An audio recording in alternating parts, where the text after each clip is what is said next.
आनंद है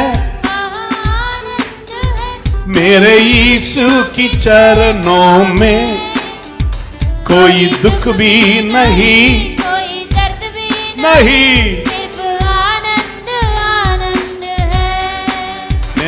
నేను ఆల్రెడీ మీకు చెప్పి ఉన్నాను. నేను ఈ పాట రాస్తున్నప్పుడు నేను యాక్చువల్లీ పాడాల్సింది అలా కాదు.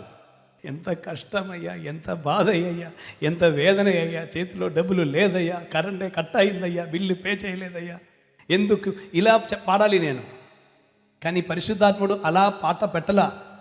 ఆర్థిక పరిస్థితి ఏం బాగలేకుండా, అప్పు తీసుకున్న తిరిగి చెల్లించకుండా, కరెంటు బిల్లు కట్టకుండా, లైన్ కట్ అయి అన్నీ ఉన్న సమయంలోనే ప్రభు చెప్పారు, పాడు పాడు, ఇది పాడు. తన ప్రేమతో నన్ను హత్తుకొని, ప్రియ బిడ్డగా నన్ను చేర్చుకొని,